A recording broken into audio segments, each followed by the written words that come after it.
Taste the Daily.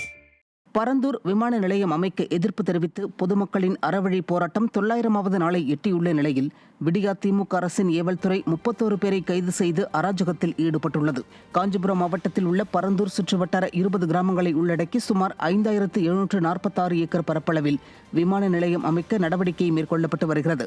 இதற்கு எதிர்ப்பு தெரிவித்து பரந்தூர் மக்களின் அறவழி போராட்டம் 900வது நாளை எட்டியுள்ள நிலையில் இது தொடர்பாக நிர்வாகத்திறனற்ற ஸ்டாலின் அரசு இதுவரை வாய் திறக்கவில்லை.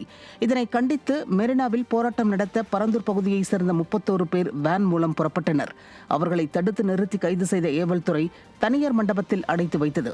விடியா திமுக அரசின் ஏவல்துறை அராஜக போக்குடன் செயல்படுவதாக தெரிவித்துள்ள பொதுமக்கள் கைதான 31 பேரை உடனடியாக விடுவிக்க வேண்டும் என வலியுறுத்தியுள்ளனர். பொங்கல் பண்டிகைக்காக சென்னையிலிருந்து தென் மாவட்டங்களுக்கு அறிவிக்கப்பட்ட 4 சிறப்பு ரயில்களில் டிக்கெட் முன்பதிவு தொடங்கிய சில நிமிடங்களிலேயே விற்று தீர்ந்தன. தென் மாவட்டங்களுக்கு ஏற்கனவே அறிவிக்கப்பட்ட 7 சிறப்பு ரயில்களில் டிக்கெட் முன்பதிவு முழுமையாக விற்று தீர்ந்ததால் பயணிகள் வசதிக்காக கூடுதலாக 4 சிறப்பு ரயில்களை தெற்கு ரயில்வே அறிவித்தது. இதற்கான டிக்கெட் முன்பதிவு இன்று காலை 8 மணிக்கு தொடங்கியதும் சில நிமிடங்களிலேயே விற்று தீர்ந்ததால் பயணிகள் அதிர்ச்சி அடைந்தனர். இதையடுத்து தட்கல் முறையில் டிக்கெட் பெறுவதற்கு பயணிகள் முனைப்பு காட்டி வருகின்றனர். போதிய அளவில் அரசு பேருந்துகள் இல்லாததாலும் தனியார் பேருந்துகளில் கூடுதல் கட்டணம் வசூலிப்பதாலும் கூடுதல் சிறப்பு ரயில்களை இயக்க வேண்டும் என பொதுமக்கள் வலியுறுத்தியுள்ளனர்.